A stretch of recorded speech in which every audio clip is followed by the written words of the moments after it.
आज हम बात करेंगे क्रैंक केस वेंटिलेशन की।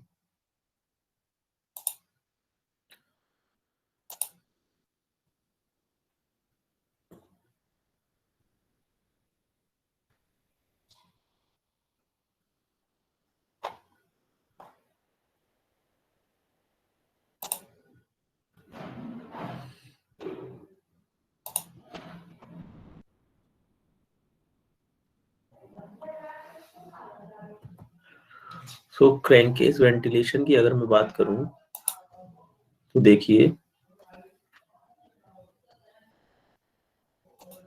क्रैंक केस वेंटिलेशन के केस में क्या होता है, यहाँ कहीं आपका पिस्टन होगा, है ना, इस एरिया में। तो ये पिस्टन कंबर्शन चैम्बर के अंदर जो गैसेस बर्न आउट हो रही हैं, तो उन गैसेस के, फॉर एग्जाम्पल यहाँ कहीं पिस्टन है ना, यहाँ सिलेंडर पिस्टन है, तो ऊपर कंबर्शन चैम्बर में कहीं गैसेस बर्न आउट हो रही हैं।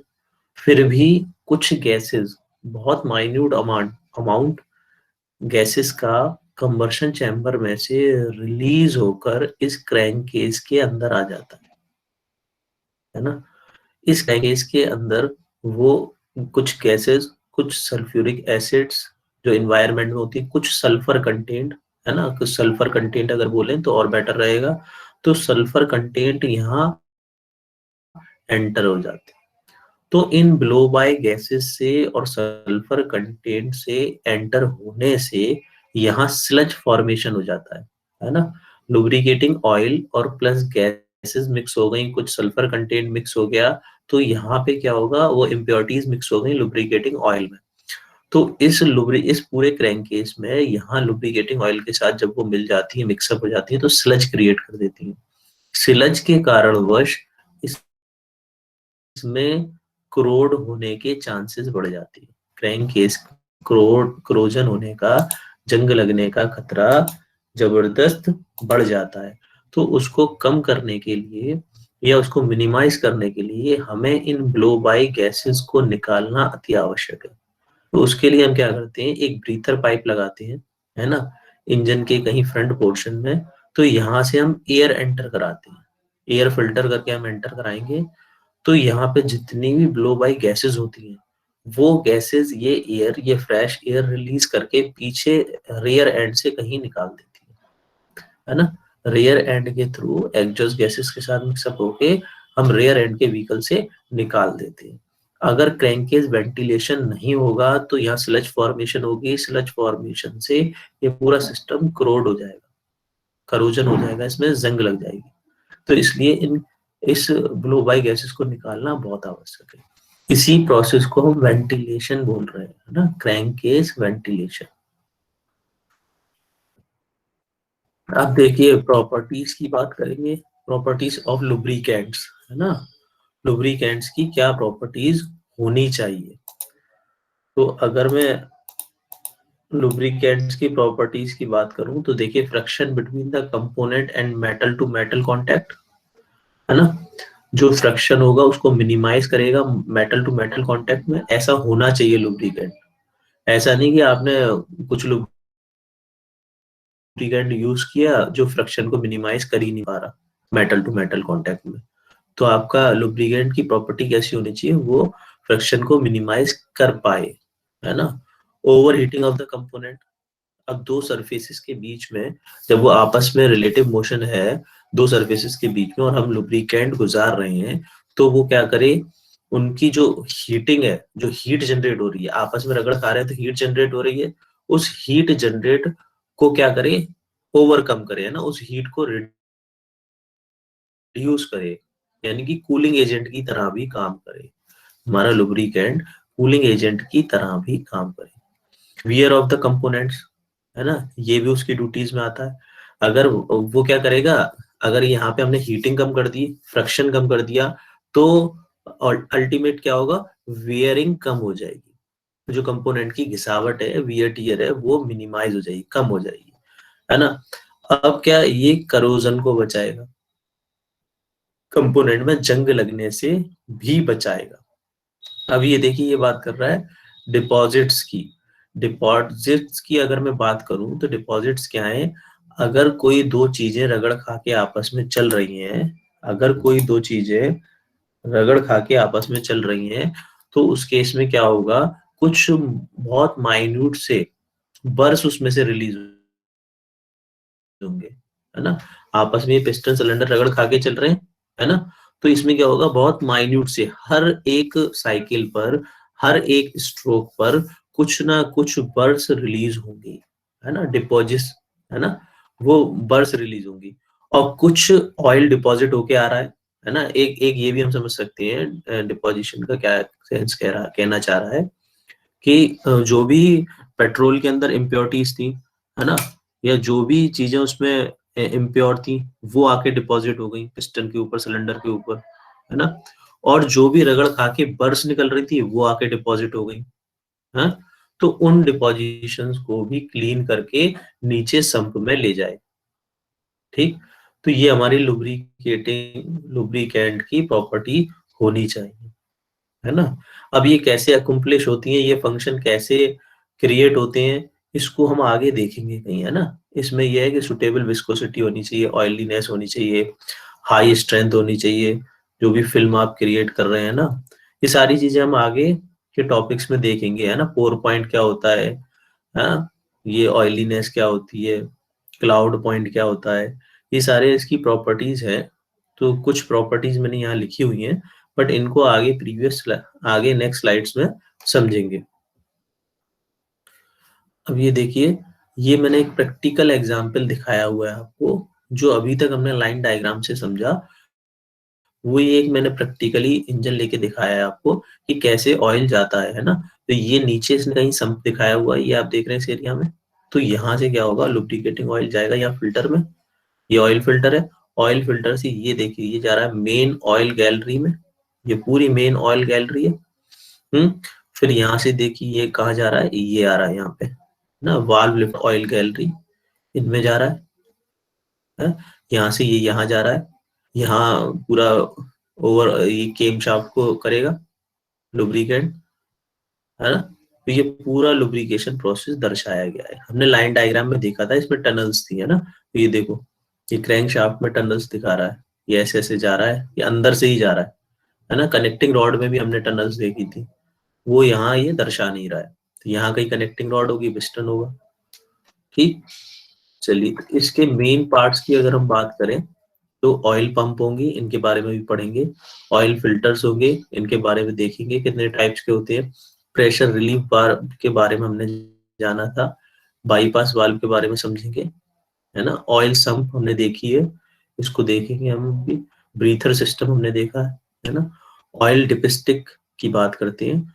ऑयल गैलरी हमने अभी देखी पीछे। ऑयल गेज हमने देखा, है ना, कितनी क्वांटिटी है ना, इसके बारे में भी हम आगे समझेंगे।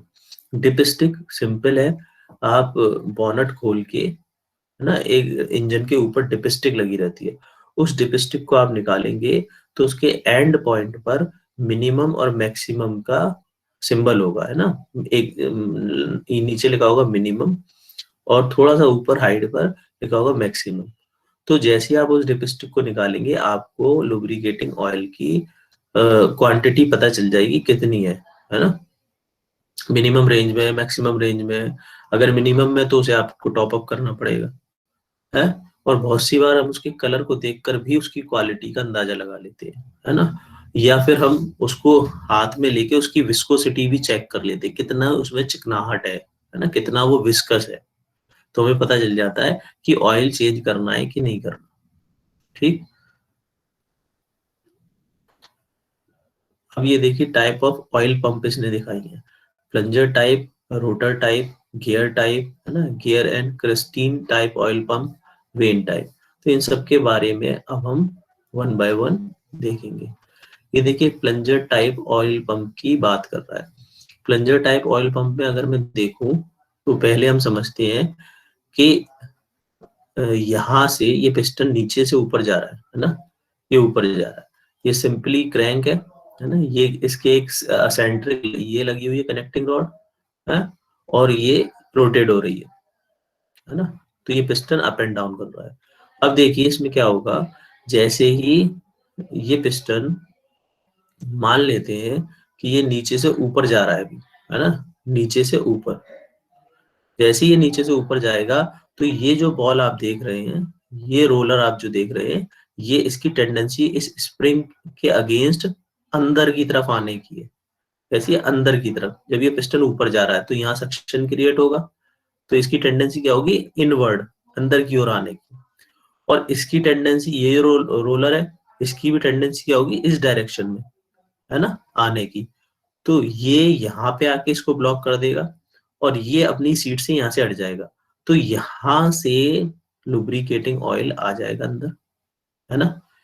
जब ये पिस्टन ऊपर जा रहा है और यहाँ सक्शन हो रहा है और ये बॉल यहाँ अपनी सीट पर होगी यहाँ कहीं, है ना, तो ये लुब्रिकेटिंग ऑयल यहाँ ट्रैप हो जाएगा। अब जैसे ही जब पिस्टन अगेन नीचे नीचे डायरेक्शन में आएगा, नीचे आएगा, तो यहाँ प्रेशर इंक्रीज होगा और जो ट्रैप लुब्रिकेटिंग ऑयल है, जब ये ऊपर से नीचे आया तो यहाँ प्रेशर जनरेट हुआ, ये बॉल यहाँ से शिफ्ट होके यहाँ आ गई, है ना, और ये बॉल यहाँ से, यहाँ थी जो, यहाँ से शिफ्ट होके यहाँ चली जाएगी, यानी कि फर्दर नया लुब्रिकेटिंग ऑयल इसके अंदर एंटर नहीं हो पाएगा, और जो भी लुब्रिकेटिंग ऑयल यहाँ ट्रैप हुआ है वो इस बॉल के अपनी सीट से हटने के कारण ये लुब्रिकेटिंग ऑयल लिफ्ट अप होके यहाँ आ जाएगा, है ना।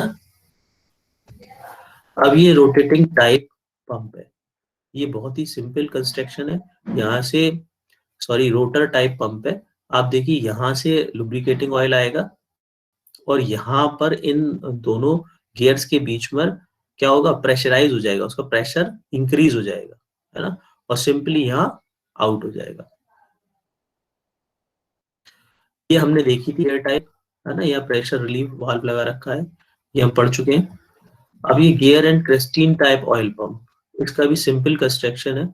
ये देखिए ड्रिवन गियर है, ये ड्राइवर गियर है, यहाँ हाउसिंग है, ये इनलेट पोर्ट है, ये आउटलेट पोर्ट है ना, ये क्रिस्टीन शेप सेपरेटर है, ये है ना, आधा चांद के शेप का। तो ऑयल यहाँ से आएगा, यहाँ जाएगा, इस एरिया में इसका प्रेशर कम होगा, जैसे ही रास्ता सकरा होता चला जाएगा, है ना, नैरो स्पेस आती चली जाएगी, इसका प्रेशर इंक्रीज होता जाएगा और यहाँ पे आके ये ऑयल चला जाएगा बाहर, है ना, मैक्सिमम प्रेशर पर ऑयल यहाँ से आउट हो जाएगा, यहाँ से इन हो रहा है, यहाँ से आउट हो जाएगा, है ना। अब बात करेंगे ऑयल फिल्टर्स की। ऑयल फिल्टर्स बेसिकली दो तरह के हैं, रिप्लेसेबल और क्लीनेबल, है ना। तो रिप्लेसेबल की अगर मैं बात करूं, ये देखिए, ये कुछ हम ऐसे लगाते हैं गाड़ी में, ये मेटल फॉर्म्स है, ठीक है, फॉर्मर्स है, और यहाँ ये हमने एक क्लॉथ लगा रखा है इनके ऊपर, फिर ये पूरी हम असेंबल करके कुछ इस तरीके से यहाँ गाड़ी में फिट कर देते हैं। इसको हम, अगर ये चोक हो जाता है तो फिर पूरा रिप्लेस करना पड़ता है मुझे, ठीक। क्लीनेबल की अगर मैं बात करूं तो वायर गेज, एज टाइप और सेंट्रीफ्यूगल टाइप फिल्टर्स हैं, तीन टाइप के बेसिकली फिल्टर्स आते हैं इसमें। इन्हें हम क्लीन करके दोबारा फिट रीयूज कर सकते हैं, ठीक। ये यहाँ पर मैंने वायर का एलिमेंट होता है छलनी नुमा, इसको हम इसके अंदर डाल देते हैं और इसे असेंबल कर देते हैं, ठीक। जिससे क्या होता है, इन छलनियों से सेम कुछ कुछ स्टेनर की तरह, ये जैसे स्टेनर इस छान कर ऊपर भेज रहा था लुब्रिकेटिंग ऑयल को, वैसे ही ये काम करता है। ये एज टाइप है, इसमें हम क्या करते हैं, ब्रास की पतली पतली डिस्क ले लेते हैं, उन डिस्क में से हम लुब्रिकेटिंग ऑयल को फिल्टर कर कर भेजते हैं, ठीक। तो चलिए, यहां